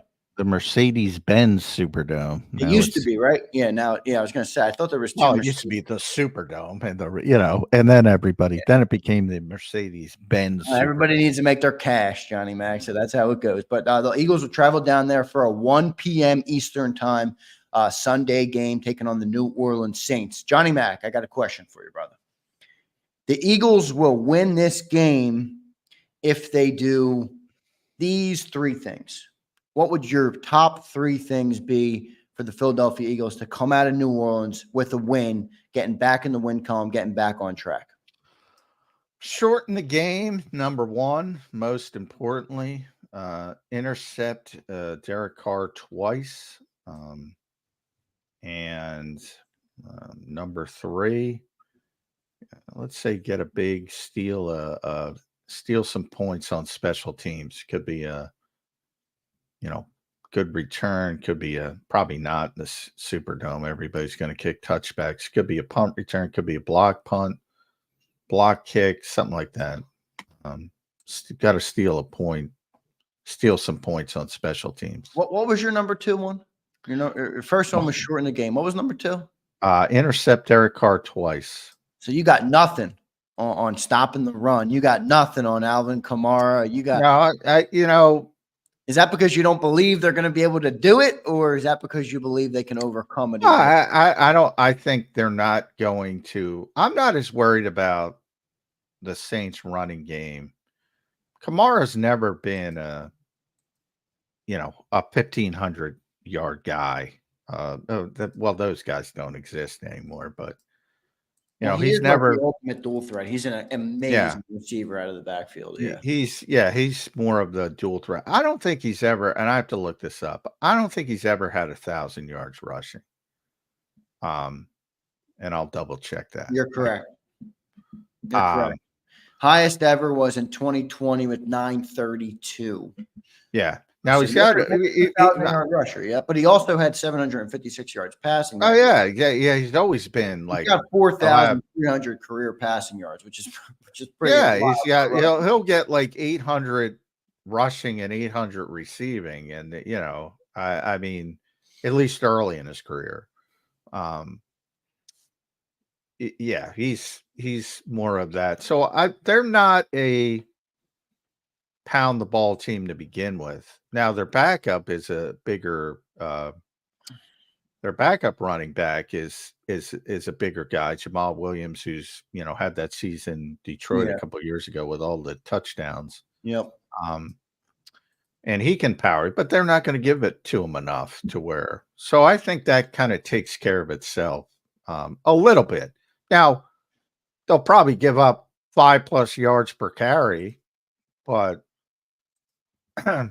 the Saints want to throw the ball, or at least throw the ball impactfully. And I don't think they're going to be the team that sits there and pounds the Eagles 40 times running the football. No, but I do think if it's working, they do have the guys in the room that can really destroy it. I guess you're right though about Alvin. He's not that type of player. He's more of that dual threat guy. But then shoot, I'll give you my 3 things. If it's not stop the run, it's stop Alvin Kamara. I don't know how they're going to do that because, good luck with that. Good luck with that. But you got to try and take him out of the game as best you can, limit him a little bit, or else, if what he does is working out of the backfield, it's going to open everything up for Derek Carr. I mean, last week, everybody, they put up 44 points, I think, right? 44 points. Something like that. They're averaging 45. Derek Carr, John, completed 11 passes. Yeah, he only threw it 16 times. Now, it was a blowout. So, again, that So they ran the ball more than they typically would because they're just trying to close the game, and get out of there as quickly as possible. So, they had a great run pass ratio in Philadelphia parlance, but Yeah, that's right. because it was a blowout. Um, and that'll change. Now, if it's a blowout, they're going to run the ball a lot. But to me, that's not why they're going to lose the game, if that makes sense. Yeah, no, it does. Right. So, if they get blown out, it's going to look pretty ugly. I can tell where you're going to go They with that. shorten the game. Yeah, no, you're right. No doubt. We're going to get our predictions in by the end of the show today. You might know where each of us are leaning, but I also might throw a curveball at you guys because it is week 2, and I do believe this Eagles team has a lot of talent. So coming up are our predictions by the end of the show here. John, Eagles offensively in this game, if you're Jalen Hurts, if you're Kellen Moore, coming into this game, what's your approach, right? Like you had no A.J. Brown. What you did last week ultimately didn't put enough points on the board. I think they're probably going to be, taking Jalen Hurts' running abilities into account a little bit more because you saw him for the first time in a while looking that good last week. What's your approach if you're the Eagles offense coming into this game to beat the Saints? You need a lot of points. I think that's well, I don't think he can win a game. I don't think he can win so I go back to my original point. You're not winning a shootout with this team. And I think they have to accept that, number one, which I don't know if Nick can accept that. And two, that means you have to shorten the game and limit scoring as much as possible. And that's where you got to steal some points on special teams or turnovers, short fields, things like that. So I think if the Eagles do win the game, it's going to be in that fashion. Stealing points, shortening the game.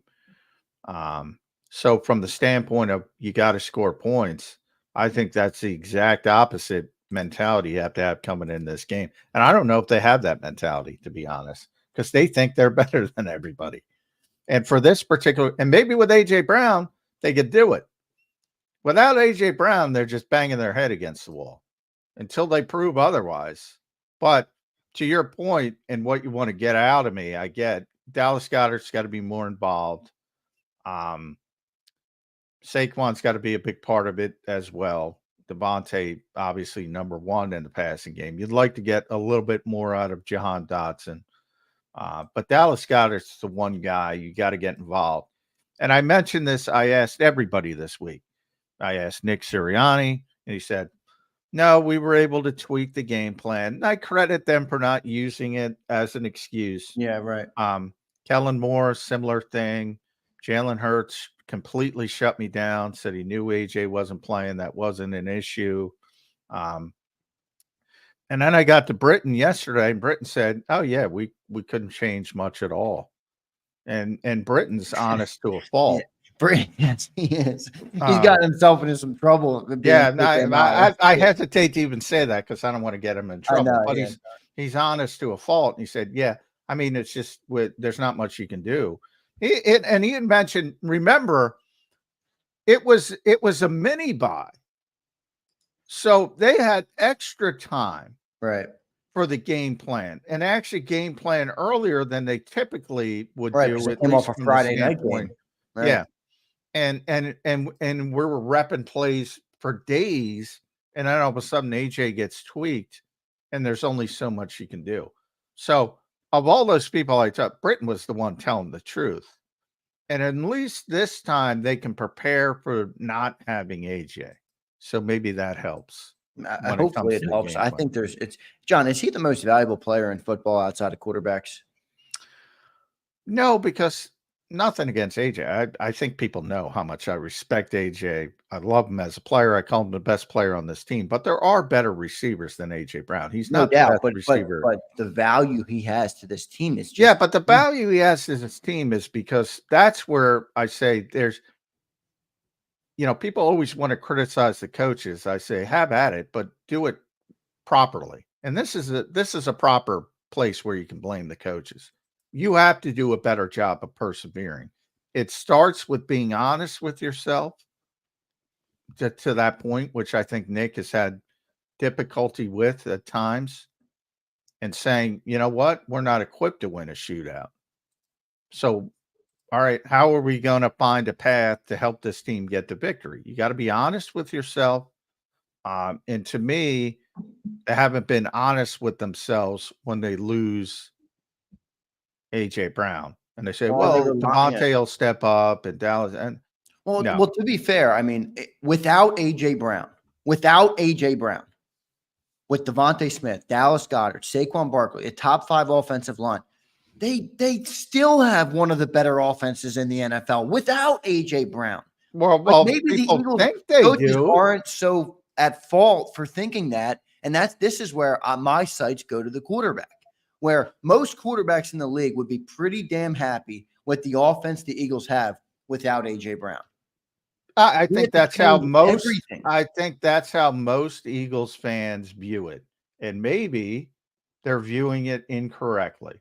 Like, coaches can't think like fans. No doubt. Like, we have one of the best offenses. Well, the numbers say you don't when AJ's not on the field. In fact, the numbers say you have a bad offense, a below average. I'm not going to say bad, below average offense. Not great. That's for sure. The numbers say you're below average without AJ Brown. Now, if you want to change those numbers, have at it, as the coaching staff I'm talking about. But the numbers, not put any of that on the quarter. Like, you don't put any of that on the quarterback. You just think it's a bad thing as a whole. I put a bunch on the quarterback, but I also put a bunch on the coaching staff for that mentality, because I think they have the mentality you just expressed. Like, we should still have a top offense without AJ, with the players we have.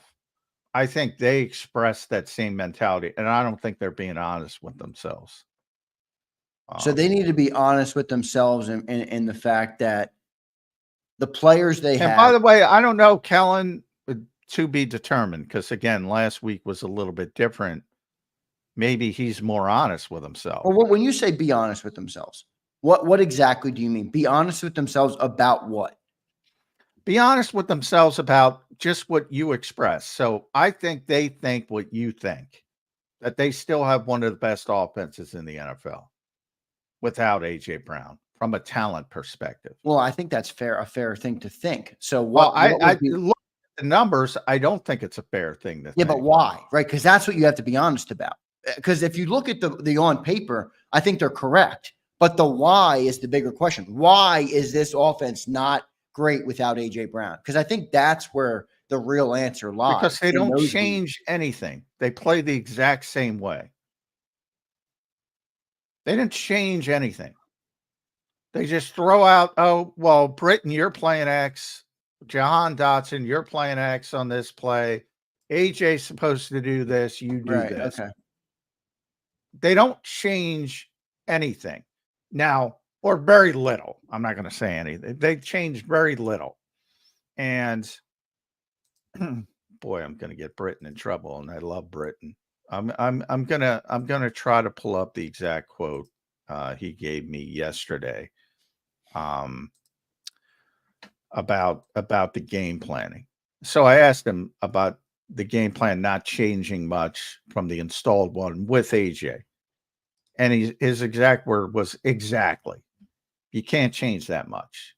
You know, we rep certain plays we had 4 extra days last week going into it. So we had already rep the plays multiple times and stuff. So it's tough. You change a few things, but you can't change a lot. So it's tough. It puts the coordinators in a tough position. They don't change. Now, that's with Nick Sirianni. Now, Kellen Moore, there was a timing issue last week. Maybe he's different. Maybe he's more honest with himself. I'll have a better indication after the game on Sunday.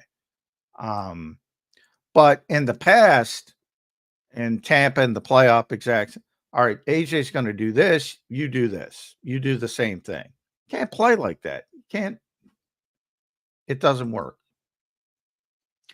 Yeah, I mean the only thing I would say about you're right if they have that approach that they're wrong, but I can understand why. I mean, shit, they got like I said, you got a top 5 offensive line. You got a true great wide receiver in Devontae Smith. You got Saquon Barkley now. You got Dallas Goedert. It's like they Well, got some bad players, man. maybe some of those guys are a little bit overrated. Well, I think I've been saying that about Dallas Goedert, but people didn't like when I said that. It's not that I think he's overrated. He's overrated on this team because they don't use him.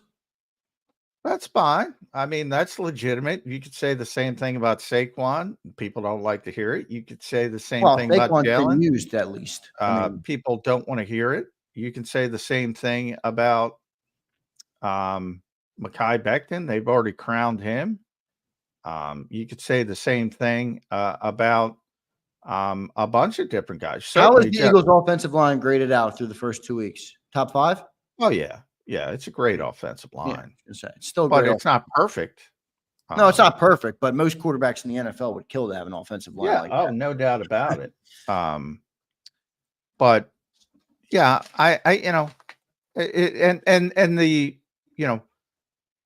Devontae Smith is a great player. This is going to get people upset. Great player. He ain't AJ Brown. No, that shouldn't upset it ain't 1 and 1A. It is 1 and really good 2. Maybe the best 2 in football. Now, if you take that into where's Devontae Smith amongst the top 32 receivers in football, I would say 20 to 32. Like he ain't a top tier number 1. Right. Like if he's your number 1, your bona fide number 1, you're probably not in the greatest spot. But as a number 2, he's a fantastic number 2. Yes, he's in the conversation for being. Right. I'd have to go down the list. There's probably a few in the conversation. But he's a really good 2. But the people that think it's 1 and 1A and Devontae ain't AJ. Sorry.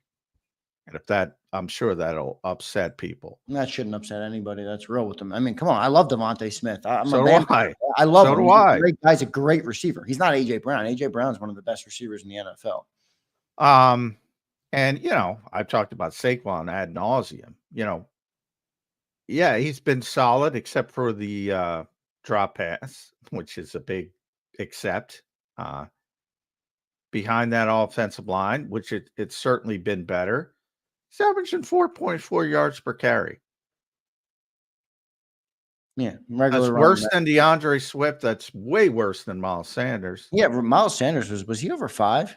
I believe so. Yeah, he was like right around 5, 5'1", 5'2", somewhere in that range. DeAndre was 4'9", I think. I think Miles was over 5. I mean, it ain't as good as people think it is. Which was part of the problem. Which was part of the problem coming in. I think this is a fair question. Vask checks and he says, "Now y'all tripping. If we had better QB play, Devontae would be 1,000 receiver every year." I think that's where he people already are going is 1,000 receiver. I'm saying he's not as good as AJ Brown. Like, is it because? And you watch the tape, and I watched Greg Cosell, but a couple of people were like, "Don't just watch Greg." So I watched Fran Duffy last night. He used to work for the Eagles, and now he does film breakdown for PHLY. He's been high on Hurts so far early in the year. I'm still seeing Jalen bail on pockets a lot. And when you don't have A.J. Brown out there, yeah, it's going to be harder to make a play from outside the pocket where a lot of the times he's hurling it up to A.J. or that's who he trusts. And I think that's why, people are saying, well, it's because he's not sticking. When you lose A.J. to find Dallas Goedert, to find Jahan Dotson, to find, Devontae Smith, you got to stick in that pocket. That's what quarterbacks have to do. And I think Jalen is not doing that enough. And that's why people are saying what they're saying about him. And I think it's fair. I really do. By the way, Devontae's played 3 years. He's already been 1,000-yard receiver twice. And he was I think he was 930. Yeah, he was a 900. Nobody, I don't even understand that. I'm saying he's not AJ Brown. I'm saying he's one of the best number 2s. They're not the same. That's what I'm saying. No doubt about it. Let's go to 2 super chats. We got Johnny Mack. Let's go to Brian Pumper here first. Brian Pumper's been on fire this week. Brian Pumper says, Bryce Huff adjusting his helmet mid-play. Jamon Brown status. I don't like that locker room culture right now. Lack of leadership from those captains. I will say, John, Brian brings up a good point here about the defense. We've talked about it. Who are the leaders of the defense now in the post-Fletcher Cox era? Who is it? Brandon, number one. Well, Brandon yeah, Graham. but at the end of the day, somebody eventually is going to have to take the torch from 35-year-old. Brandon Graham, I would say Brandon Graham, Nakobe Dean, because of the nature of his position, and Reed Blankenship, who does all the communication on the back end. Okay, well, paging Eagles defensive leaders, your two best players from a talent perspective aren't answering questions. They're playing like shit. And they're not holding any. There's no accountability from anyone. I don't think isn't that though a bad culture? Isn't that not like? Isn't that a problem? We're like you said, they're not the Philadelphia Bulldogs. These are Eagles. You guys have to be professional. Well, yeah, they have to stand. Like Brandon Graham is there every Wednesday when the locker. Well, in a typical week. Brandon Graham's a real professional, but at the end of the day, I don't think he can hold Jalen Carter's feet to the fire. Or maybe he can, he's not, but somebody's got to do it. I mean, shoot, we need Jalen Carter and Jordan Davis for this defense to be anything. And that's where I think Brian Pumper brings up a good point. Lack of leadership on the defensive side of the football. That didn't happen when Fletcher Cox was in the room. Well, yeah, I mean, Fletcher was accountable. And he's another guy who stood up there, win, lost, draw, whatever, stood up, answered questions, whether he played well, whether he played poorly. Fletcher Cox, that's part of the gig. And now, is that why they're losing? No. I think, locker room culture, whatever you have it, like when they fell apart last year, well, Fletcher was still there. Jason Kelsey was still there. It didn't help. I mean, I'd much rather have talent than locker room culture. But at the same time, and you can see the Eagles trying to do it with, benching Jalen Carter for one series. They're trying to give him a kick in the ass and saying, look, dude. Jalen Carter, I don't think he could give a shit as long as the game check hits on Tuesday. He doesn't care about no damn benching for a series. And I think that's true. That would be true. I agree. But you're trying, there's only so much you can do. And that's, a lot of this is personal responsibility when it comes to players. Agreed. And about being professionals. And some guys mature and become that, and some guys don't. And there's no secret to it. It's like life. I'm sure everybody knows a bunch of different people. Some people mature, some people don't. Yeah. Some people have a tremendous work ethic, some people don't. It's human nature. That's why player personnel is so difficult. And you can't say, well, this guy, because you got reams of data now, so you can go back to the first year of the combine and say, well, this guy's got every physical trait to excel at this particular position, and historically, and yet he still fails. Why does he fail? Something else, one of those intangible things you can't measure. Maybe it's work ethic. Maybe it's tied to learning his position, tied to techniques and fundamentals. Maybe he's immature. Maybe he doesn't know how to handle criticism, or could be a boatload of things. So what would be the biggest issue with that? A player evaluation? Is that where you just get caught scouting the helmet and the talent of the player and not going deeper on, what makes a player? Well, no, but I mean, the Eagles try to go as deep as possible. I heard a lot of stories that Big Dom gave the okay on Jalen Carter. I don't know. Maybe Big Dom. Big Dom. Dom's got to be careful because he's now famous enough where he's going to start getting some shit himself. Yeah. That's part of it. Look, I mean, you can look at every team in the NFL and their draft history, and you're going to find guys that went off the rails. If anybody could predict that, they'd predict it. Nobody wants that to happen. Right. I mean, that's just part of it. That's baked into it. You're going to get certain things wrong because And think about job interviews to begin with.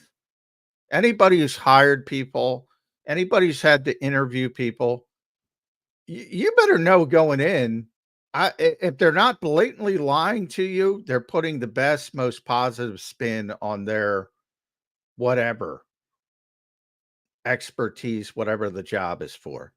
They're not telling the truth. Oh, I don't like, I tend to be late 3 times a week. You're not saying that in the job interview. You're trying to put your best foot forward if you're trying to get the job. Yeah. It's what NFL players do. They're not telling you the truth. Yeah, That's right. why you ask these goopy questions to try to uncover, how they handle it or whatever. It's a very inexact science. Very inexact science. Which is why, it's kind of silly to blame a team for one player not working out, because it happens to everybody. If you're around long enough, you're going to miss on personnel decisions. Period. Yeah, and I think to the point about team culture, it can't all be on that, man. Every player has to have an individual want to be great and to do their job at a high level and to be a professional and to hold themselves accountable. And I don't think you can put all that on the leaders of the team. I think these guys are paid millions of dollars to play a game, to throw a ball around a field. If they don't want to be accountable or hold themselves accountable, I don't think anybody's going to get them to do it because some guy in the locker room says, "Hey, man, be more accountable." I don't think that's going to work, but we'll see what ends up happening with some of these guys. Prince Swayze checks in. He says this team relies too heavily on analytics. Just listen to what Mr. PFF said. Come on, Prince, quit it with that. He said this team is driven by analysts and analytics. We have a real head. I don't know what he means by that last part, but. John, I will say this about that point. Prince, thank you for the super chat, man. A lot of people didn't like what Nick said about the analytic thing with the decision, and they Yeah, a lot of people don't like, Well, what do you? I'm curious what you think of it, because I'm sure you are. I mean, you're a very objective person. I'm sure you're smart enough to know there should be some human element into some of these decisions. Do you think we've gotten too far away from that? Not just the Eagles, but as a whole. From the standpoint of, it's funny because a lot of people took it. There are a lot of people who took it as, "Oh, he's going to get in trouble with Jeffrey," because he basically expressed exactly what you said, and said there was at one point where he said you can there's 20 websites out there, and I'm paraphrasing, you can punch numbers into any of them and get your answers. I don't do that. And a lot of people took that as, "Oh, Jeffrey's going to get upset because Jeffrey values analytics so much." And then there's the other people who say, "Oh, Nick values the analytics too much." So that's what I'm saying. You can't win. And the game against Green Bay, like when they were aggressive, as he mentioned he was very prepared for that question, which tells you something.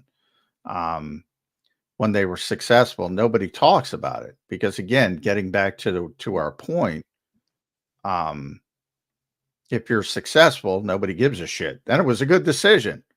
And if you're unsuccessful, then it's a bad decision.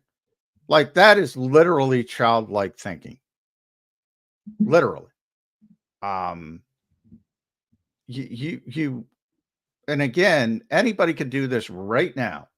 Go on Google, and there's about 1 million books on decision making. And the first thing they all say is a good decision does not guarantee a good outcome. And it's one of those things where that is nothing more than common sense. But common sense is not very common with most people. So the assumption that was a bad decision because it didn't work out is childlike thinking. It really is. And, if you want to bring it down to normal life and say, "Hey, You didn't get the chance to check the weather. And it looks cloudy and it looks like it's going to rain. And you bring your umbrella and you got to drag your umbrella around all day and it never rains. And you go, that was a bad decision. No, probably wasn't, because the 99 other times it looks like it's going to rain, you're going to want that umbrella. But it didn't work out for you. You didn't get a good outcome. In a simplified term, you're not always going to get a good outcome because life isn't fair, because people make mistakes, but that doesn't mean you made a bad decision.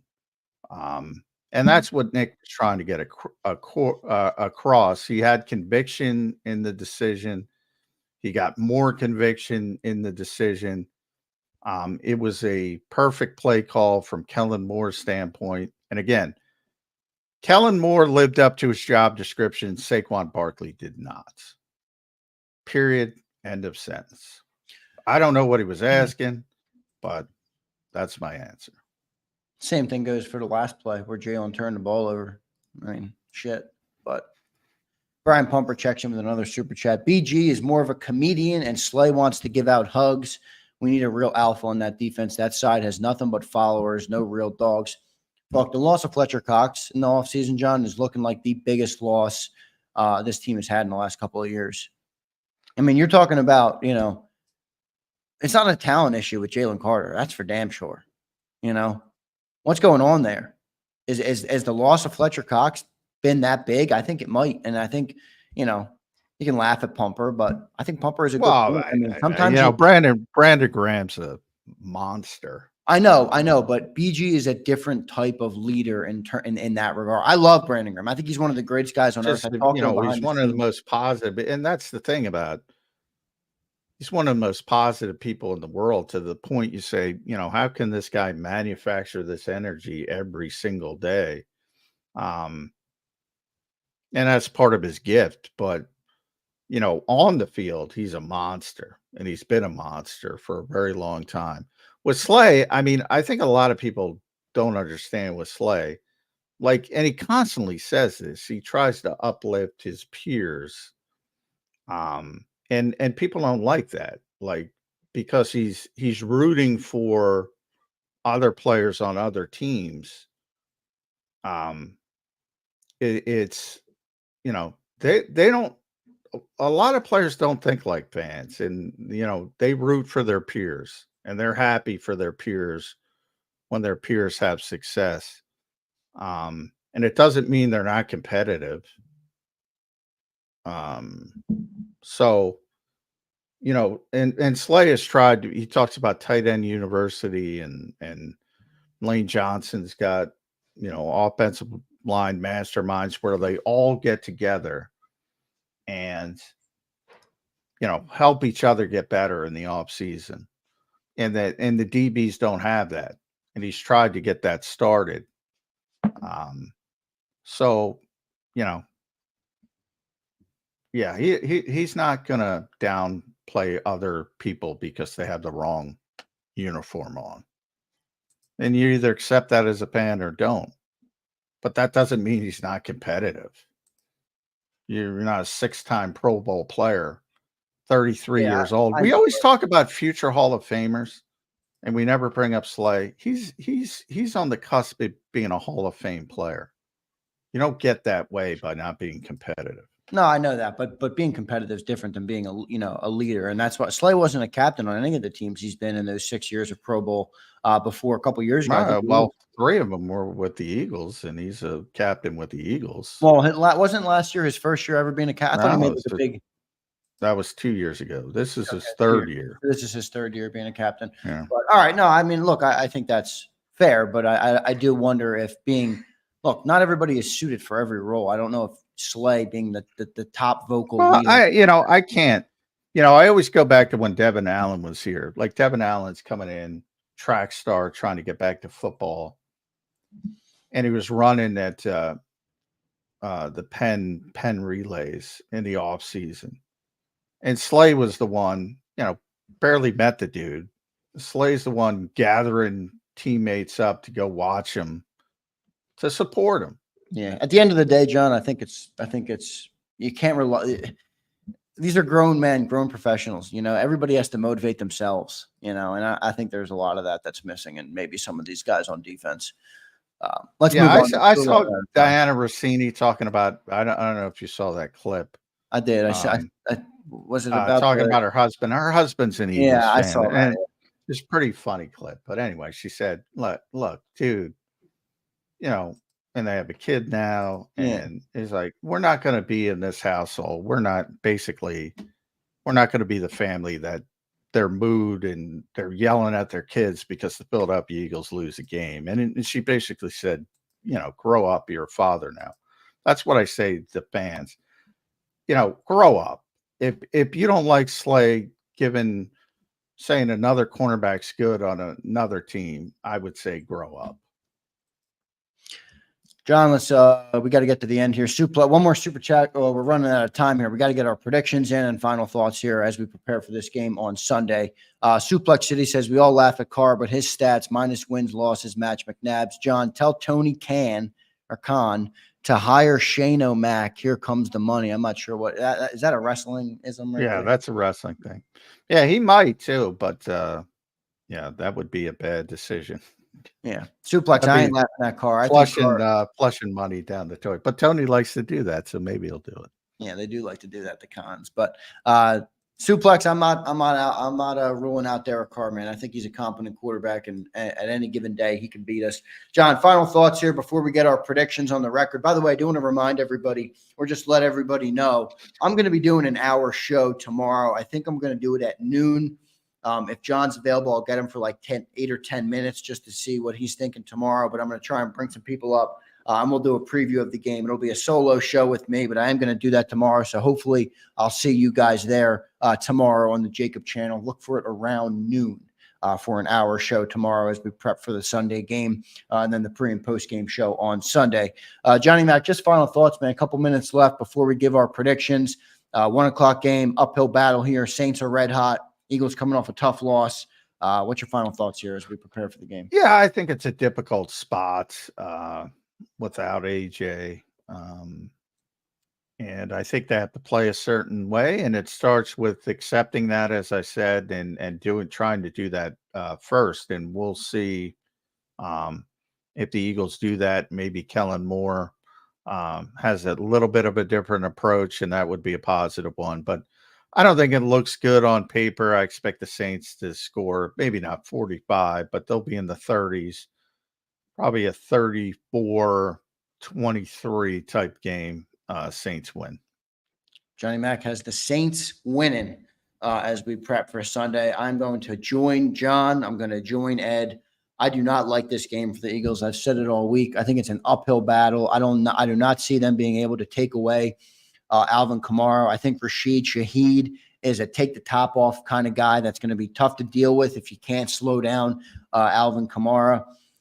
They also have Chris Olave, who's been playing good football. So I think that team is humming right now. They have a good defense, as John has pointed out in the past, really all summer when we talked about this game. I think it's a 34-24 game, somewhere in that range. And I think the Saints are going to win this game. Eagles are going to fall to 1-2. And then I think that Bucks game is really going to become too early to say a must win, but you do not want to go into the bye week, John, 1-3.